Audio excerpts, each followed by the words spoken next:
உனையன்றி எனக்கென்று வேறொரு தலைவனுண்டோ? நீயின்றி என் இதயம் நிறைவினை அடைவதுண்டோ? கார்முகிலாய் என் வாழ்வில் கருணை மழை பொழிபவனே, கனவிலும் நான் உனை பிரியா வரம் ஒன்று தாருமையா. உம்மை நான் புகழ்ந்திட ஒரு வரம் வேண்டினேன், உன்னை அன்பு செய்திட உன்னருள் தேடினேன். உன்னாமம் பாடிடவும் உனக்காக வாழ்ந்திடவும் உன் அன்பு துணை நான் தினமும் நாடினேன். உன்னாமம் பாடிடவும் உனக்காக வாழ்ந்திடவும் உன் அன்பு துணை நான் தினமும் நாடினேன். உன்னை நான் புகழ்ந்திட ஒரு வரம் வேண்டினேன். என் இனிய உறவுகளை, நாம் இன்று 6/2/25 இருக்கின்றோம். தூய ஆவியானவர் அன்போடு அன்னையின் அரவணைப்பில் நாம் தினம் தொடரும் சங்கீத தொடர்ச்சி 71, 13, 14, 15. இன்றைய வாசகம் எபிரேயர் 12, 18, 19, 21, 24. இன்றைய தூய நற்செய்தி வாசகம் மார்க் 6, 7, 13.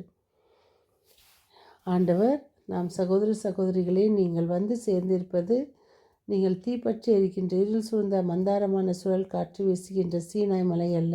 அங்கே எக்காலம் முழங்கிற்று, பேசும் குரல் கேட்டது. அக்குரலை கேட்டவர்கள் அதற்கு மேல் தங்களோடு ஒரு வார்த்தை கூட பேச வேண்டாம் என்று கேட்டுக்கொண்டார்கள். நான் அஞ்சி நடுங்குகிறேன் என்றார் மோசே.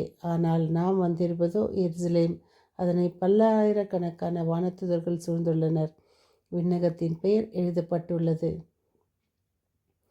இன்றைய தூய நற்செய்தியில் 12 வரை அவரவர்களை வரவழைத்து அவர்களுக்கு தீய ஆவி மீது அதிகாரமும், அவர்களுக்கு பயணத்திற்கு கைத்தடி, உணவு பை வேண்டாம், இடைக்கச்சை, செப்பு காசு முதலியவை எதையும் நீங்கள் எடுத்து செல்ல வேண்டாம் என்று அவர்களை நற்செய்தியை போதிக்க அனுப்புகிறார் இறைவன்.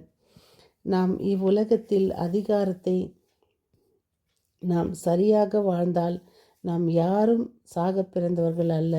நாம் யாரும் சாக மாட்டோம். வேறு ஒரு உடல் நமக்கு கிடைக்கும். நாம் யாரும் சாக பிறந்தவர்கள் அல்ல என்கிறார் புனித பவுல் 1 கொரிந்தியர் 15:51. எல்லா அதிகாரத்தையும் கொடுத்து கடவுள் உலகை தமக்காக படைத்து நாம் அழைக்கும் பெயர்களே அவற்றுக்கெல்லாம் பெரியதாகியது. எல்லாவித ஆசீர்வாதமும் கொடுத்து அனுப்பியது அவரின் நாமத்தை பறைசாற்ற. ஆனால் எங்கும் எதிலும் நான் நான் என்று வாழும் மக்களாக மாறியது.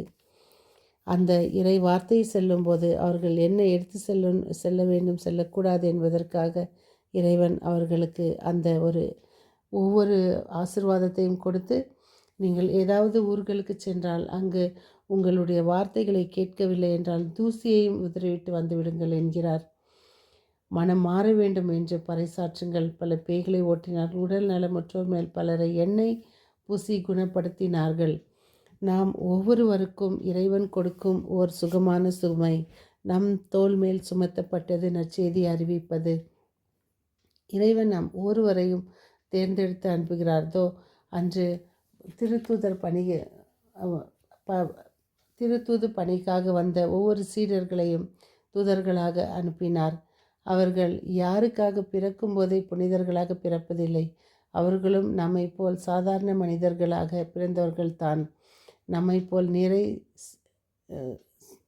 நிறை குறை உடையவர்கள்தான். ஆனால் தங்கள் வாழ்வை இறை திருவுளம் உணர்ந்து இறை வார்த்தையின்படி வாழ்ந்து இறைவனுக்காகவும் பிறருக்காகவும் அனைத்தையும் துறந்து வாழ்ந்து மரித்து இறைப்பாதம் சேர்ந்து அவரை முகமுகமாய் தரிசிக்கும் பேற்றினை பரிசாக பெற்றுக்கொண்டவர்கள். நாம் இதைத்தான் தினம் நம் வாழ்க்கையில் எதிர்பார்க்கிறோம். ஒரு காலத்தில் தந்தையும் மகனும் ஒரு ஊரில் வாழ்ந்து கொண்டிருந்தார்கள். ஒரு நாள் திடீரென்று அவர்கள் இருவருக்கும் மன கஷ்டம் ஏற்பட்டது.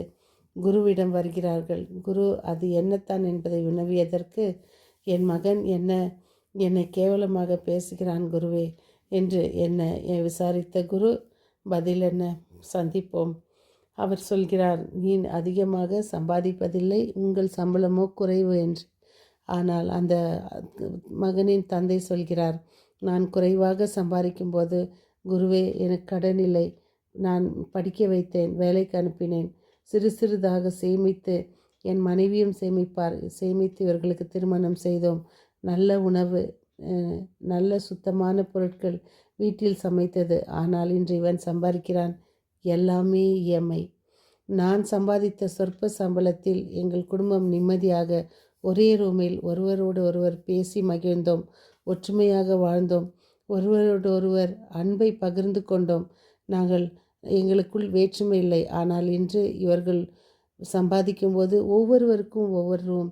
இதில் நான் ஏதாவது கேட்டால் இவன் என்னிடம் இதுபோல் இந்த கேட்ட குரு வாயடைத்து போய் நின்று விட்டார்.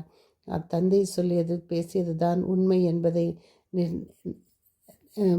தீர்ப்பு கூறி அவர்களை அனுப்புகிறார். அன்பு உள்ளங்களே, இறை வார்த்தை நற்செய்தியை போதிக்க வந்த அந்த சீடர்களிடம் நாம் கேட்டு தெரிந்தது போல இறைவன் நமக்கு கொடுத்த பணியை நாம் முழு மனதோடு செய்வோம். மீண்டும் சந்திக்கும் வரை உங்கள் அன்பு தோழி.